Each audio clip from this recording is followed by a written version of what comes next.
In July 1944, a German SS Panther tank destroyed 15 Sherman tanks in a French city called St. Cloud. I recreated a part of the story in LEGO and will show you in this video how I made it. Make sure to watch the video until the end so don't miss out the final result. My first step was to design a trench where 5 German soldiers will stand in. I will then place this trench at the first of 2 48x48 base plates, so as you can see the MOC will be quite big. I've used the snot technique for the trench where the headlight bricks came in quite handy. I already finished most of the layering for the trench and I just have to connect it. I recommend to use a variety of parts to achieve a natural look.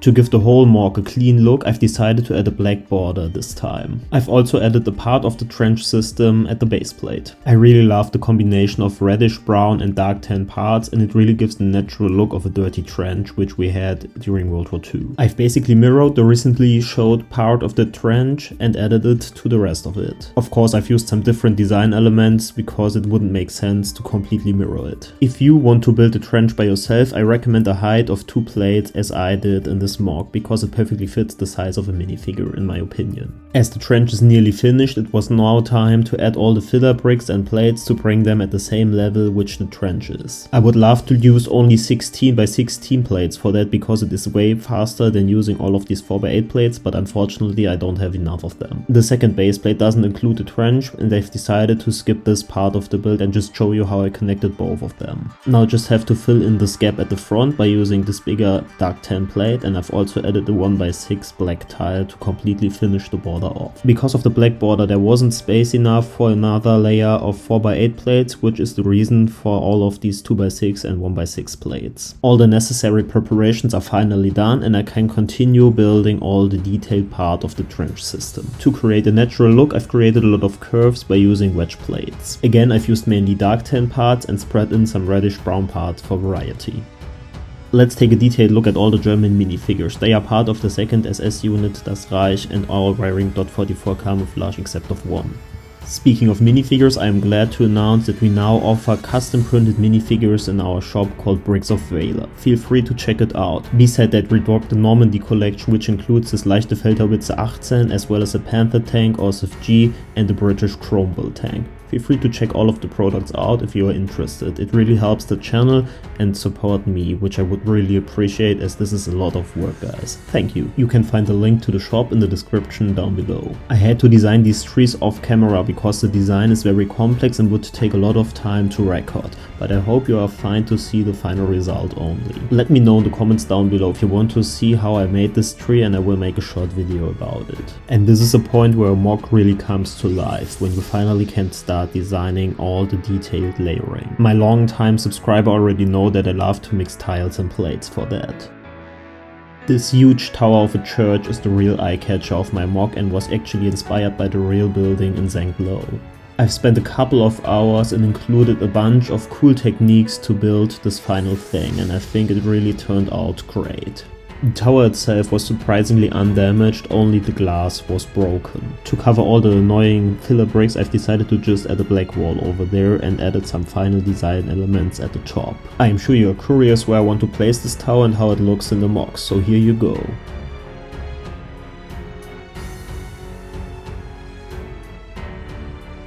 After finally finding the right position for this huge tower, it was time to continue with the landscape.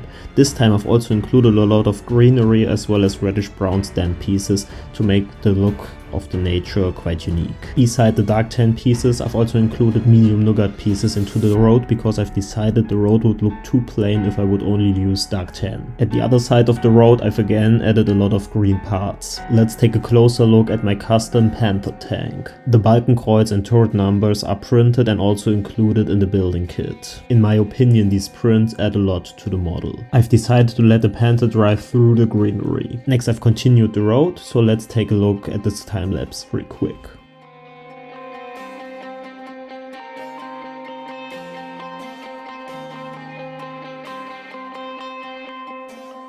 You can clearly see how the whole build comes to life just because I've covered all the studs. One of my most favorite part of the build has to be the trench, because I really love how the action is going on and all the soldiers are interacting together.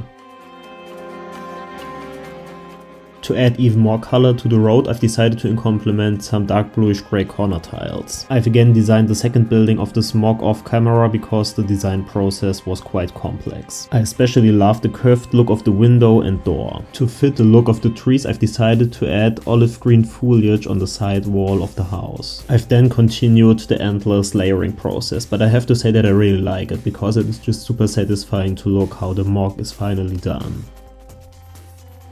As I'm unfortunately running out of dark tan tiles, I've had to improvise. My original plan was to just continue the road, but because I didn't have enough pieces, I've decided to implement again a part of greenery.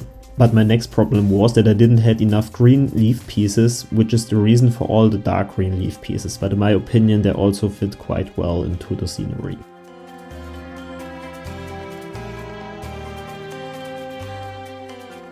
While building the MOC, a unique idea came to my mind. As the Panther tank destroyed 15 Sherman tanks, I really wanted to include one shoot at a Sherman tank in my build. I've therefore used this transparent minifigure positioning piece, placed it on the hull of the Sherman, which allowed me to place the turret at an angle. By using this piece, I've achieved the look of the turret, which just got blown off the hull of the Sherman tank. I've also added flame pieces to finalize the look of an explosion.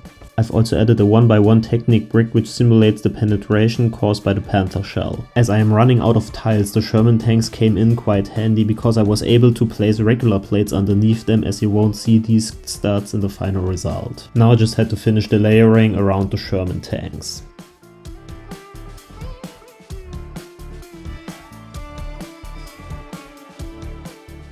You know the drill, we have to continue the layering, but this time I've also included a lot of medium nougat pieces because I'm running again out of dark tan and had to use some more medium nougat pieces.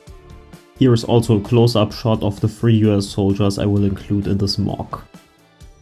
Let's continue with the original story which my build is based off. The German Panther tank was commanded by Ernst Bachmann. He fought intense tank battles against Sherman tanks and even was attacked by the Air Force. During the battle his tank got heavily damaged and even burned, but they were able to save it and repair it and again take the battle against Sherman tanks. This story really shows how frenetic German units fought against their allied enemies. The Panther tank was superior to the Sherman tank, which allowed him to knock out 15 Sherman tanks even though it got heavily damaged during the battles. But now, ladies and gentlemen, let me present you the final build. The Germans had to face off the 9th and 30th US Infantry Division as well as the 4th Armored Division.